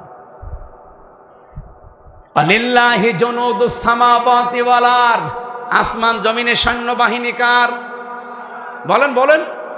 এই যে নার্গিস, সিডর, আইলা মাঝে মাঝে আল্লাহ দেয়, সৈন্য কার? একটু আদেশ দিয়ে দিলেই আপনারা ফকির হয়ে যাবেন। দেখলেন না ফেনীর লোক কিভাবে ফকির হয়ে গিয়েছিল? শুধু পানি দিয়েছিল একটু হালকা। আমাদেরকে টাইট করতে আল্লাহর কিচ্ছু লাগবে না, শুধুমাত্র বাতাসকে বলে দেবে একটু জোরে প্রবাহমান হয়ে যা, আপনি তার পরের দিন ভিক্ষা করে খাবেন। সুতরাং আল্লাহর বিধানের সাথে আর গাদ্দারি না, মাথা নত করে দেন। আল্লাহ পাক যেহেতু সবারটা কিনতে চাচ্ছেন না, আমি বেশি কিছু দান করতে চাই না, আমি যতটুকু দান করব আমি আল্লাহর জন্য, আমি মুমিন হয়ে দান করতে চাই। আল্লাহ পাক বলেন, আমি মুমিনদের কাছ থেকে শুধু কিনতে চাই। কি কিনবো জানো? আনফুসাহুম ওয়া আমওয়ালাহুম, তাদের জীবন এবং তাদের মাল। বিনিময়ে যেটা আমি দেব তাদেরকে, তার নাম বিআন্না লাহুমুল জান্নাহ। এবার আমার প্রশ্ন, আল্লাহ কিনতে চায় মাত্র 2টা জিনিস, একটা জান আর একটা মাল। পৃথিবীতে জান যদি আমার আল্লাহ কিনতে চায়, অবৈধ জান অবৈধ মাল কিনবে? বলেন বলেন। আল্লাহ যেমন পবিত্র, উনি বলেন আমি পবিত্র জিনিস ভালোবাসি, আর আমি কিনতে চাই পবিত্র জিনিস। তাহলে আমাদের জান আর মাল যদি পবিত্র না হয়, খুলনাবাসী জীবনও আল্লাহকে একেবারে পাহাড় পরিমাণ দিলেও আল্লাহ কিন্তু কিনবে না। সুতরাং এই মুহূর্তে আমাদের জান আর মাল পবিত্র করা লাগবে।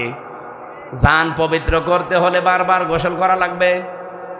হ্যাঁ, জান যদি কেউ পবিত্র করতে চায়, জীবন, আর জীবনটা যার ভেতরে আছে এই 3.5 হাত বডিটা, এই বডি যদি কেউ পবিত্র পরিষ্কার করতে চায়, মাস্ট বি তাকে 2টা জিনিস থেকে বিরত থাকা লাগবে। 1 নম্বরে তাকে শিরিক থেকে বিরত থাকা লাগবে, 2 নম্বরে তাকে জুলুম থেকে বিরত থাকা লাগবে। আমার আজকে দুপুরের আলোচনা সাতক্ষীরায় আমি এই 2টা পয়েন্টের উপরে কথা বলেছিলাম।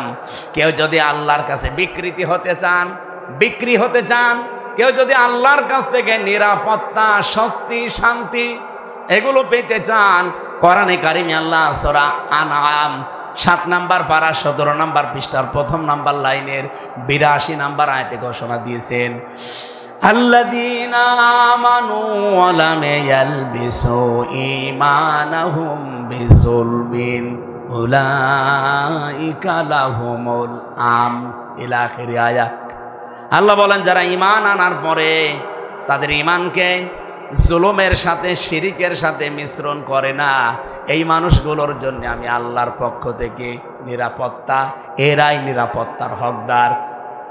আজ বাংলাদেশ সহ আমরা যে 64টা জেলা নিয়ে সবাই কিন্তু অনিরাপত্তায় আছে। আগে তো যাই ছিল 15 বছরে, এখন আরো অনিরাপত্তায় আমরা ভুগতেছি আমাদের এই প্রতিবেশীদের কারণে। ওরা যা আরম্ভ করেছে, ওদেরকে যদি এখনো পর্যন্ত বিশ্বের এই 57টা মুসলিম দেশের প্রধানরা এখনো না থামাতে পারে, বিশেষ করে এই মাতাল মোদিকে, শেষে আমরা আশপাশে যতগুলো দেশ আছি সব আমার মনে হয় পৃথিবীতে বসবাসের অযোগ্য হয়ে পড়বে। আপনি দেখেন কি আরম্ভ করেছে, এরা দাঙ্গা অলরেডি বাঁধিয়ে দিয়েছে ভারতে। একটা একটা করে মসজিদ ভেঙ্গে ভেঙ্গে গুড়িয়ে দিচ্ছে। আজকেও শয়তানরা দেখলাম একটা মসজিদ ভাঙছে। বিশ্বের মুসলমান 210 কোটি মুসলমান আমরা এখন আছি। আমার মনে হয় মুসলিম বিশ্বের যারা দায়িত্বে আছেন তাদের এই মুহূর্তে একটু মাজা সোজা করে দাঁড়ানো দরকার। একটু আওয়াজ তোলেন যে ভারতের এই মুসলমান নিধন বন্ধ করা লাগবে। কিভাবে তারা জবাই করছে এই দাঙ্গার মাধ্যমে। আমি আজকেও 2টা জবাই করতে দেখেছি, জায়গায় দাঁড়িয়ে তারা জবাই করছে জয় শ্রীরাম বলে। এটাই বর্ডার পার হয়ে আসতে খুব বেশি সময় লাগবে না। এই জন্য নিরাপত্তা যদি আমরা এখনই পেতে চাই, বাংলাদেশের 18 কোটি মানুষের প্রথম কাজ হবে ঈমানকে শিরিক আর জুলুম মুক্ত করা। ঈমান শিরিক মুক্ত হয় কি করে? বাংলাদেশে একটা প্রকাশ্য শিরিক আছে, এ থেকে মুক্ত হওয়া লাগবে। অনেকেই কিন্তু এই শিরিকে আছে এখনো, যে ক্ষমতার উৎস জনগণ না, এটা শিরিক। ক্ষমতার উৎসকে আরো জোরে বলেন। আপনি কি মনে করেন বাংলাদেশ জামাত ইসলামী তাদের নিবন্ধন হারিয়েছে শুধুমাত্র 71-এর ভূমিকার কারণে? না, এদের নিবন্ধন কেড়ে নেওয়া হয়েছে শুধু এই শব্দটার কারণে। তারা বলেছিল ক্ষমতার উৎস জনগণ নয়, ক্ষমতার উৎসকে। ওরা আমাদের শিরিকে ডুবিয়ে ফেলতে চায়। শিরিক থেকে মুক্ত হওয়ার জন্য সারা জীবন সেই ছোটবেলা থেকেই তারা আন্দোলন করে আসছে, সংগ্রাম করে আসছে। আর আপনি তাদেরকে শিরিকের ভেতরে ডোবাতে চান। একটা একটা করে 11 জনকে আপনারা বিদায় করে দিয়েছেন দুনিয়া থেকে, তারপরও শিরিকে নিমজ্জিত করাতে পারেন নাই, পারবেনও না। কারণ আমাদের জীবনই এইটা শিরিকের বিরুদ্ধে। আমরা নিরাপত্তা চাই আল্লাহর কাছে, ভারতের কাছে না, আমেরিকার কাছে না। কথা বলেন না কেন? আমাদের নিরাপত্তা ভারত দিতে পারবে, আমেরিকা পারবে। যারা এদেরকে বিশ্বাস করতো তারা এখন নিরাপদে আছে না, দেশেও নেই, বিদেশেও নেই। এই যে বাইরের দেশে গিয়েছিলাম, যে দেখি সিঙ্গাপুরে, থাইল্যান্ডে, মালয়েশিয়া, এখান থেকে যারা নিরাপত্তার জন্য পালিয়েছে শয়তানরা ওখানেও নিরাপদে নেই। এক হোটেলে উঠে দেখি নিচে বসে আছে 2 শয়তান, চা খাচ্ছে। ইগো হুজুর আমরা আগেই পালিয়েছি। আগে পালালেন কেন? আপনার না 620টা বাড়ি, ওই যে ভূমি মন্ত্রী যেটা ছিল শয়তানের 620টা বাড়ি। আমার মনে হয় 9 মাস যদি থাকতো আরো 200 বাড়ি বানাতো। বাড়ি লাগে কয়টা? একটা। 620টায় হচ্ছে না, কিন্তু দুর্ভাগ্য ওখানে সেকেন্ড হোম বানিয়েছে, সাহেব পাড়া বানিয়েছে মালয়েশিয়ায়, তো থাকতে পারে না, হোটেলে থাকে। আফসোস হলো ওদের দিকে তাকিয়ে যে এতগুলো বাড়ি সব তালা লাগানো, থাকতে পারেন না, হোটেলে থাকেন তাও ভয়ে ভয়ে। বাইরে যাবেন বলে না, বাইরে যেয়ে মার খাবো, এখানে বাংলাদেশের 20 লাখ মানুষ বাস করে, যদি বাইরে আমাদের দেখে ভর্তা বানিয়ে ফেলবে। নিরাপত্তা ভারতের কাছে চেয়েছেন, আমেরিকার কাছে চেয়েছেন, আমরা ভারতের কাছে, আমেরিকার কাছে, পাকিস্তানের কাছে নিরাপত্তা চাই না, আমরা নিরাপত্তা চাই আমাদের ঈমান শিরিক মুক্ত করার মাধ্যমে আল্লাহর কাছে। এই কথা বলেন না কেন? সুতরাং জীবন পবিত্র করার জন্য প্রথম ঔষধ হচ্ছে শিরিক মুক্ত হওয়া লাগবে। এখন শিরিক কি? আমরা তাফসিরে পড়েছি শিরিক বিল জাত, শিরিক বিল সিফাত, শিরিক বিল ইখতিয়ারা, শিরিক বিল হুকুক, 120 প্রকার পেয়েছি। সবগুলো যদি প্রকারান্তে একটা একটা করে এটা দেখে দেখে বলতে হয়, আমার রাত কেটে যাবে। এক কথায় জবাব দিচ্ছি, আল্লাহ যেটা পারে ওইটা অন্য কেউ পারে, এই বিশ্বাস করার নাম শিরিক। এ পৃথিবী যেহেতু আল্লাহ বানিয়েছে, এ পৃথিবী চালাতেও পারে কে? অন্য কেউ পারে? বলেন বলেন। সুতরাং এই পৃথিবী চালানোর জন্য আল্লাহ এটা দিয়েছেন। আল্লাহর এই আইন বাদ দিয়ে যারা বাবার আইন, দাদার আইন, স্বামীর আইন, এগুলোর আইন যারা প্রতিষ্ঠার জন্য কাজ করছেন, দল করছেন, ভোট করছেন, যে যাই করছেন সবগুলো শিরিক করছেন। কথা যদি না বুঝে থাকেন ওখানে কিন্তু নাম ধরব। বলেন আপনি এখানে কোন প্রশ্ন করবেন? আল্লাহ বানিয়েছেন এই পৃথিবী নাকি ভগবানের সাথে জড়িত আছে? এই ফসলে বরকত হয়, আর কেউ কেউ বলে মা দুর্গা গজে ছড়িয়ে এসেছে এই জন্য বরকত হয়েছে। ওরে ফসলে বরকত দেওয়ার মালিক কি দুর্গা? কে? কারণ বানিয়েছে আল্লাহ, বরকত দেয় কে? আরো জোরে বলেন। সুতরাং আল্লাহ বানিয়েছে পৃথিবী, উনি জমিনে আইন দিয়েছেন এটা চালানোর জন্য। সে আল্লাহর আইন বাদ দিয়ে যারা অন্যের আইন এখানে দাঁড় করাতে চান, আপনি কিন্তু শিরিক করছেন। আর শিরিক করলে সে মুশরিক। কথা বললেন না? আর মুশরিক যদি কেউ হয়, ইন্নাহু মা ইউশরিক বিল্লাহি ফাকাদ হারামাল্লাহু আলাইহিল জান্নাহ। সূরা মায়েদার ভেতরে আছে শিরিক করলে সে মুশরিক, মুশরিকের জন্য জান্নাত হারাম, ও মাওয়াহুন নার, তার জন্য আবাসস্থল হবে জাহান্নাম। আমালিজ জালিমিনা মিন আনসার, আর এদের জন্য কোনো সাহায্যকারীও নেই। আল্লাহ আমাদের এই জীবনটা কিনতে চায়, কিন্তু শিরিক মুক্ত। এরকম শিরিক বাংলাদেশে যাদের দেখছি, তারা যদিও মসজিদ 5 তলা বানিয়ে দেন, মাদ্রাসা টাইলস লাগিয়ে দেন, জীবনও আপনারটা আল্লাহ কিনবে না যতক্ষণ আপনার জীবন শিরিক এবং জুলুম মুক্ত না হবে। জুলুম ছিল না এদেশে? সবচাইতে বড় জুলুম হচ্ছে যেই জিনিস যেখানে রাখা দরকার ওইটা ওই জায়গায় না রেখে অন্য জায়গায় রাখার নাম জুলুম। এই টুপিটা রাখা দরকার মাথায়, এটা যদি কেউ পায়ের কাছে রাখে টুপির সাথে জুলুম। স্যান্ডেল রাখা দরকার পায়ে, ওখানে না রেখে কেউ যদি মাথায় নিয়ে ঘরে, স্যান্ডেলের উপরে জুলুম। এই কোরআন থাকার কথা বাংলাদেশের সর্বোচ্চ জায়গায় সংসদে, সেখানে না রেখে আজ 54 বছর যারা পেছনে ফেলে রেখেছেন, এটা কোরআনের সাথে জুলুম। এই জুলুম আগামী থেকে আর হতে দেবেন? যদি হয় আপনি জুলুম করছেন, জুলুম আর এই যে শিরিক করে জীবনটা অপবিত্র বানিয়ে ফেলেছেন, এইটা আল্লাহ কিনতে চায় না। 2 নম্বরে আমওয়ালাহুম, আল্লাহ মাল কিনতে চায়। মালের বহুবচন আমওয়াল। মাল কি?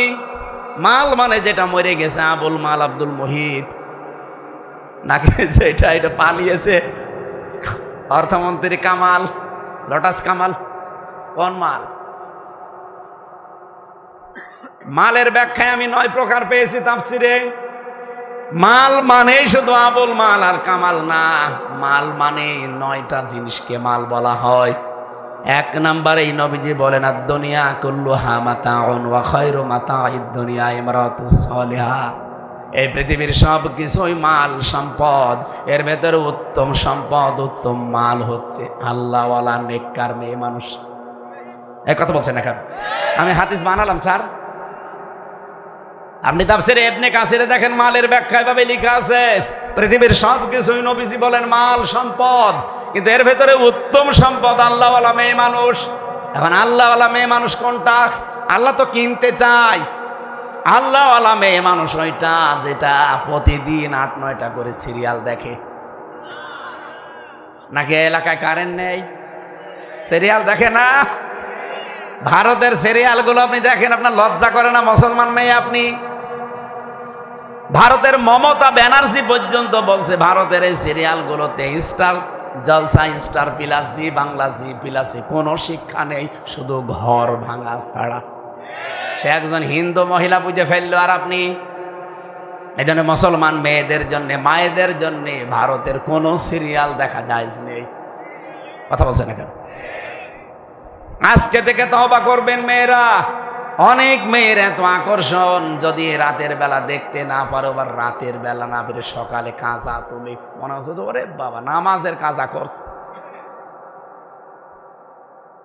আমার কুষ্টিয়ার এক চেয়ারম্যানের এই বেটার বউ পুত্রবধূ এত আসক্ত সিরিয়ালে, উনি এসেছে সেই কুষ্টিয়া থেকে খুলনায়, ছেলে থাকে সোনাডাঙ্গায়, চেয়ারম্যান, সাবেক চেয়ারম্যান। উনি এখানে আসার পরে কাজকর্ম করে যে বাড়ি যাবে না, গাড়ি আর পায়নি, বলছে দেখি ছেলের বাড়িতে যাই।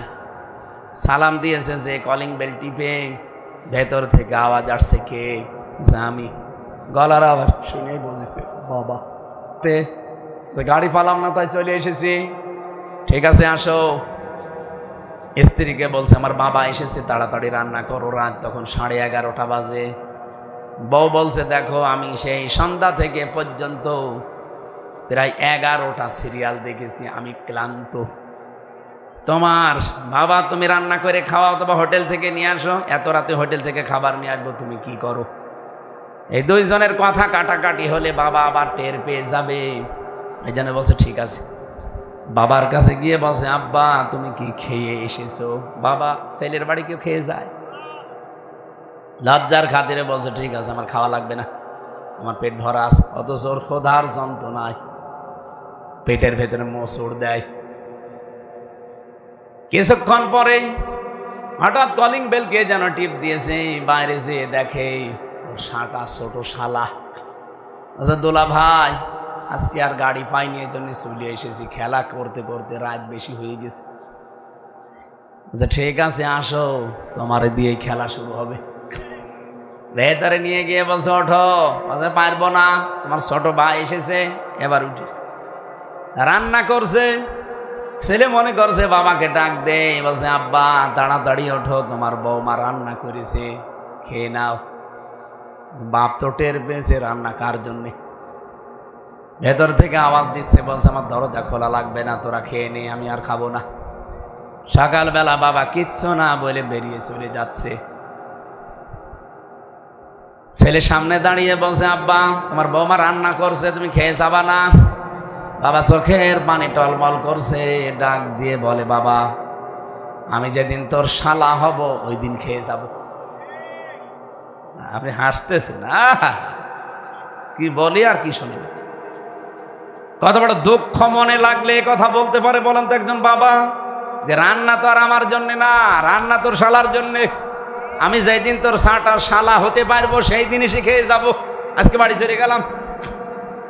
আমার তো মনে হচ্ছে শুধুমাত্র কুষ্টিয়ার চেয়ারম্যান না, এখানে অনেক মুরব্বী আমরা বসে আছি যারা তার পরিবারের কাছে ঠিক ওই রকমই। হ্যাঁ কথা বলেন না কেন? সম্মানিত মা বোন যারা এসেছেন, আপনি যদি নেককার হতে চান, সত্যিই যদি আল্লাহর কাছে বিকৃতি হতে চান, আল্লাহর কাছে জান্নাত যদি কিনে নিতে চান, নেককার হওয়ার আমি এই হাদিসের ভেতরে 4টা শর্ত পেয়েছি। 1 নম্বরে স্বামী যেটা পছন্দ করে ওইটা আপনাকে পছন্দ করা লাগবে, যদি জায়েজ হয়। আমি স্বামী, যত স্বামী এখানে বসে আছে আমি গ্যারান্টি দিতে পারি, প্রতিটি স্বামী চায় বিয়ের পরে যেন আমাদের মা বাবা আমাদের সাথে থাকে। আমি খেয়ে থাকি না খেয়ে থাকি, মা বাবা আমার সাথে থাকবে। কিন্তু অধিকাংশ বৌমা এটা চায় না। এরকম বউ আছে কার কার? হাত তোলেন তো। যাক আলহামদুলিল্লাহ। আমার খুলনা বিভাগের কয়রা এলাকার মেয়ে ছেলে মনে হয় ভালো আছে। 2 নম্বরে, স্বামী যখন বাইরে থেকে আসবে আপনি স্বামীর জন্য নিজেকে পরিপাটি করবেন। হযরতে উম্মে সালমা রাদিয়াল্লাহু তাআলা আনহা, আমাদের মা, নবীজি জিহাদের ময়দান থেকে আসবেন অনেকদিন পর, সংবাদ আগেই পাঠিয়েছে, এজন্য উনি নিজের পরিবার যতটুকু পারে পরিপাটি করে বিছানার চাদর পাল্টিয়ে। এলাকার মেয়েরা বলছে, কি কেউ আসবে নাকি? বলে, হ্যাঁ, পৃথিবীর সবচাইতে বড় মেহমান আমার স্বামী আসবে। আর আমরা বাইরে থেকে যদি আসি, আপনি যদি দেখেন যে উনি একেবারে পরিপাটি হচ্ছে, বিছানার চাদর তুলে নতুন চাদর পাড়ছে, আপনি যদি জিজ্ঞাসা করেন, কি গো কেউ আসবে? বলে, তুমি জানো না লোক আসবে। আপনি ওর কাছে লোকই না, ওর কাছে লোক হচ্ছে ওর বিয়ায় আর ওর আত্মীয় স্বজন। আমি কি বেশি বলে ফেললাম? এলাকা হয়তো ভালো আছে, এই জন্য টের পাচ্ছেন না, বহু এলাকায় এরকম আছে। মা বোনেরা, যদি সত্যি নেককার হতে চান, স্বামী যখন বাইরে থেকে আসবে আপনি আনন্দ দেবেন স্বামীকে পরিপাটি হয়ে, যেভাবেই হোক, কথাবার্তা দিয়ে হোক, আবেগ দিয়ে হোক, অনুভূতি দিয়ে হোক, ব্যবহার আচার দিয়ে স্বামীকে আনন্দ দেওয়া লাগবে। 3 নম্বরে, পরিষ্কার পরিচ্ছন্ন হয়ে থাকবেন স্বামীর জন্যে। 4 নম্বরে, এই পৃথিবীতে মেয়েদের সবচাইতে বড় দাবি, হযরতে খাদিজাতুল কুবরার পুরা জীবন আমি পড়ে এটা পেয়েছি, উনি কোনোদিন 1 ওয়াক্ত নামাজ পড়েননি, একটা রোজা রাখেননি, জীবনে কোনোদিন একদিনের জন্য পর্দায় থাকেননি, একটা বার হজও করেননি, একটা টাকা যাকাতও দেননি। তারপরও আল্লাহ তাকে নিজে সালাম দিয়েছেন এবং জান্নাতে একটা ঘর বানিয়ে তার জন্য পাঠিয়েছেন। তার পুরা জীবনই পড়ে আমি এটাই পেয়েছি। হ্যাঁ, এই বিধানগুলো উনি মানতে পারেননি, কারণ এগুলো তার ইন্তেকালের পরে এগুলো সব নাজিল হয়, এই জন্য উনি মানেননি।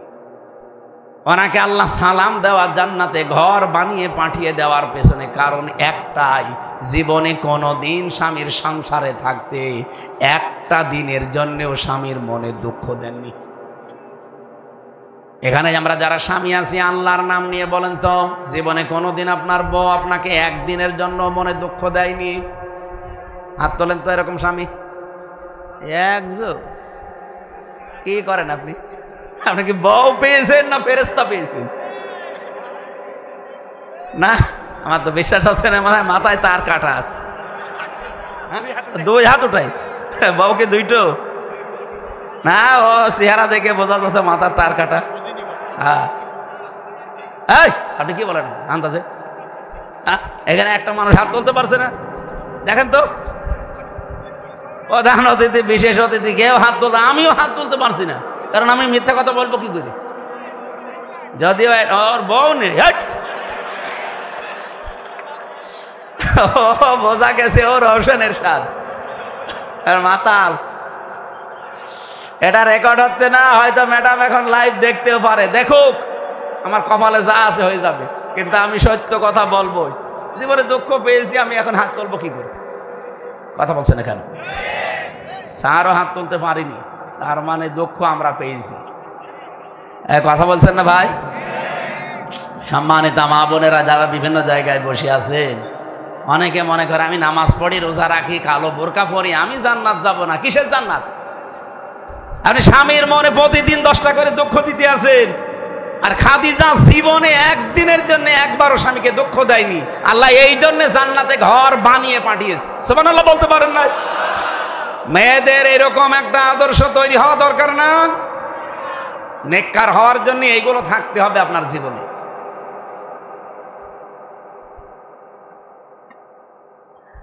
আল্লাহ রাব্বুল আলামিনের নবী বলেন, ইদা নাজারাতি ইলাইহা সাররাতহু, যখন স্বামী তার দিকে তাকাবে স্বামীকে সে আনন্দ দেবে।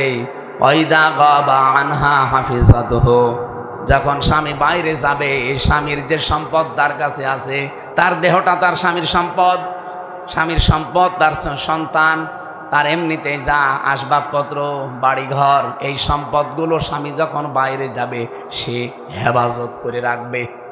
কিন্তু আমরা দেখি স্বামী বাইরে গেলে অনেক মহিলা দিন পায়। কি কথা বলছে না?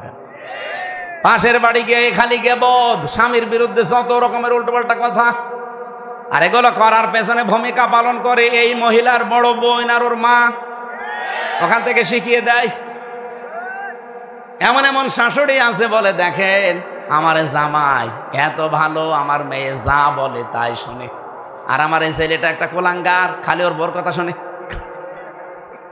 আপনার জামাই ওর স্বামীর কথা শুনলে, আপনার মেয়ের কথা জামাই শুনলে ভালো জামাই, আর বেটার বোর কথা ছেলে শুনলে খারাপ ছেলে। এরকম ছোট মনের শাশুড়ি দেশে নেই। কার কার শাশুড়ি এরকম আছে হাত তোলেন তো সাহস করে। সম্মানিতা মা বোনেরা, শাশুড়ি যারা বসে আছেন, এক্ষুনি পরিবর্তন হয়ে যাবেন। মনটা উদার করতে পারেন না যে লোকের একটা মেয়ে এসেছে, পরের মেয়ে, নিজের মেয়ে তো দোষ করলে মাফ করে দিন, অন্যের মেয়ে এসেছে একটা নতুন জায়গায়, সে একটু না পারলে শিখিয়ে দিতে পারেন না।